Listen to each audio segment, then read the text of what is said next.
channel. It's the one who is subscribe also. Hit the notification bell para updated ka sa video natin.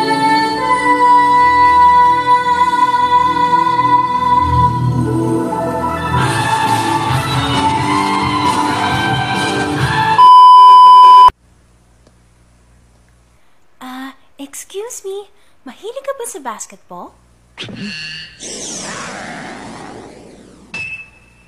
Mahilig ka ba sa basketball? Ang ganda! Ano pa daw yung mga kaya kong boses? Kaya ko pong boses lalaki. Kung kailangan nyo ng binata, anime character na bata. Opo, kaya ko rin po magmatanda. At kaya ko rin pong magboses babae. Kung gusto niyo pong mga dalaga na, oo naman, gusto ko yan. Pwede rin pong bata. Minsan ganito. Sobrang taas. Yun lang ang kaya kong mga boses. Pero kung gusto nyo magdabulag ako dito, hinahanap ko si Nobita. Asan na ba yan, ha? Naku, Doraemon, hindi ko kaya. Lagi na lang ako inaaway ni Damulag. Ay, nako. Ayun lang, maraming salamat at nagugustuhan niyo yung boses ko. Gusto niyo ba ganito yung boses, ha? Gusto niyo ba Angel Oxin? Kaversala mga taga-dub. Ako si Imaw ng Encantadia. Krik-krik-krikuk, opo. Ito po Koki, anak ko Mami Kakay. Krik-krik-krikuk. Hello, it's Samuel Vlogs TV here. Sa bidyong ito ating pag-uusapan ang part 4 ng mga Filipino dubbers na nagbigay boses sa paborito nating anime ng taong 90s. Kung bago ka pa lang sa channel na ito kabayan at gusto mo ang ating video, huwag na mag-atubiling mag-subscribe at i-like and share. At salamat sa hindi pag-i-skip ng ads. Malaking tulong po ito sa aming mga content creator. Halina't ating simulan ang bidyong ito. Recreating a Fushigi Yugi scene with Julie Yui Tagalog voice actress Weng Reganet. Miyaka, nakilala mo ba yung kinampas mo ng mesa?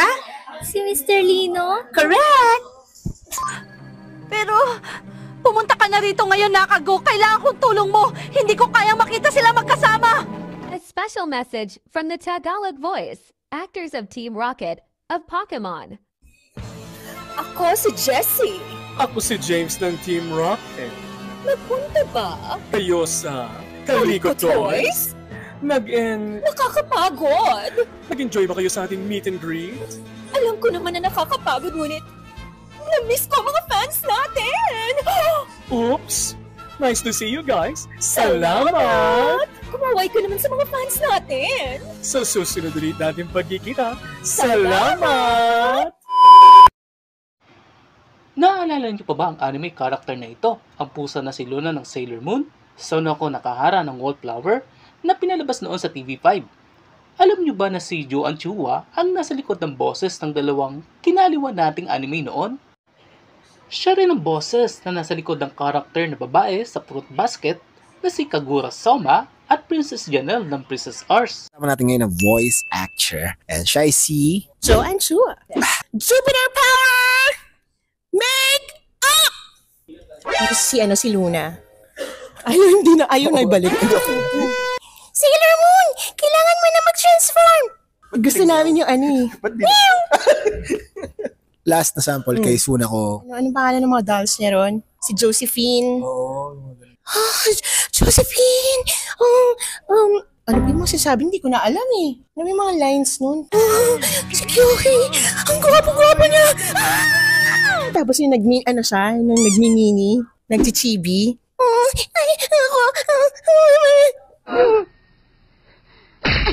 Ayan na! Papansinin niyo pa rin ba ako ngayon? Kunin niyo na ang gunting na yan. Sige na. Mag-sorry kayo sa gwapong lalaki na yun! Ngayon na! Started it. Tapos he took me again. Kinuha niya ako for Fruits Basket. Ako naman nun si Kagura. Yung cute girl na nagiging pig. Kapalan ng mukha talaga guys. Promise, it works. Tsaka lakas ng loob, di ba? Yeah. Ano yung pinaka naging notable mong mga characters or project na pwede mo i-share? Siyempre yung very first na nagbida ako, Princess Hours, where I played si Princess Janelle. Pero wala akong nararamdaman para sa'yo. Hindi ako isang puppet na paglalaroan mo lang kung kailan mo lang gustong paglaruan. Nakakatuwa nga kasi yung may mga yung mga fans before na kapag nalalaman nila, boses mo siya. Siyempre guys, may kasama pa tayo sa pang voice actor. Anong name po nila? Hi, my name is Leia. Siyempre, hindi natin palalabasin tong interview nang walang sample. Sino pinapwede mo sample lang? Sige. Huwag ka kakanta. Kasi when people ask me about my work, a lot of the times they're like, oh, ito si Sofia, sample naman. So until now, memorize ko pa yung theme song na yan. Isang bata lang taga-baryong di mayaman, pero naging prinsesang biglaan. Dapat matutunan ko paanong gagawin, daming babaguhin. Grabe.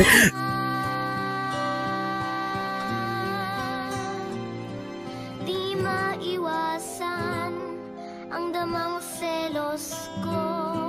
Sana kami lang ni Mama. Iba talaga ang talent nating mga Pinoy. Mapakantahan, mapasayaw, at syempre mapadabing. Hindi talaga tayo magpapahuli. Narito ang ibang karakter sa anime na pinagbosesan ng mga Pinoy voice dubber. Tulad ni Piccolo, Trunks, Master Boten ng Dragon Ball Z, Doraemon, at marami pang iba. Ang mahiwagang mensahe! Hi, ako nga pala si Doraemon, ang ikatlo at current na Doraemon. O ayan malinaw yan O, huwag kayong maniniwala sa mga nagpapanggap dyan.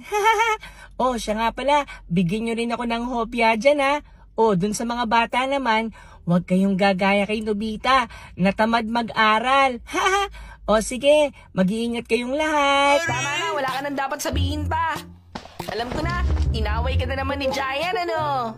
Tama! Ako, bilang si Master Buten. Goku! Talaga ba nakatanggap ka ng 100 billion zenny? Dahil sa perang yan, makakabili ka ng maraming DVD ng mga magaganda at sexing babae. Lika na! Bumili na tayo!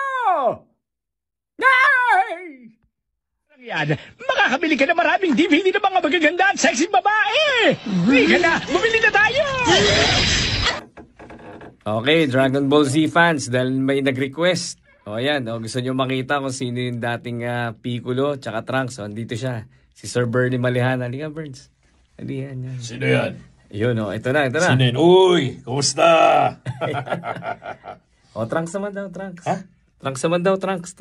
Pero Tito Goku, anong sasabihin ko? Maaaring hindi ito kapanipaniwala para sa inyo. Pero galing ako sa hinaharap. Mga 20 taon mula ngayon. Nakapunta ako sa panahong ito dahil gumamit ako ng time machine. Hi guys! Meron tayong special feature ngayon.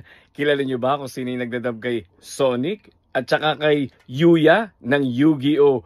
Arc 5? Nandito siya ngayon. Si Mr. Weebs Herrera. Hey guys! Yun gusto nyo sample? Ito sample. Huwag kayong mag-alala. Basta't nandito ako, magiging ayos din ang lahat. Yun! Nice! Hi, ako nga pala si Tom Sawyer. Kung trip niyo yung good vibes na may kasamang lalim, follow niyo na yung KTM Encore Studio. Bye! Yata ako sa saya! Masaya ka rin, voice artist. And for the first time, nakita na rin yung people behind. Exactly. Kaya naman po, sige, yung boses po ni Mirmo at saka ni Katie. Mirmo and Katie. Yes, sige. Katie! Bilang mo na ako ng gumocho! Nakakainis ka naman, Bili mo na ako ngayon na. Mirmo, ano ba? Wala na nga akong allowance. Next week na lang. Katie naman Ang galing! Wala pa ka naman natin siya. Maraming fans mga cameraman natin. Hi! Kung alam mo lang, Katie, pinagtsatsagaan lang kita. Bukod kasi sa kuripot ka, ginagawa mo lang kung anong dapat mong gawin kahit alam mo sasaktan. Kapigil ka na! Eko! Tama na yan! Kahit hindi kami magkaklase, magkikita pa rin kami kasi pwede kami magkasabay sa pagpasok. Nagigets mo ba? Gusto na kayong lahat! Ako si Mickey Mouse! Teka, gusto niyo bang pumasok sa clubhouse ko? Kung ganon, halina kayo! Good morning! Hi, I'm Mickey Mouse. Ayan, I just woke up like this. Ganito pala pag bagong gising. Pampa-good vibes lang. Sabihin muna natin ang magic words. Miska, Muska, Mickey Mouse. Ha? Ako bilang si Goofy ng Mickey Mouse Clubhouse. Hi! Ako nga pala si Goofy! Hi, Mickey!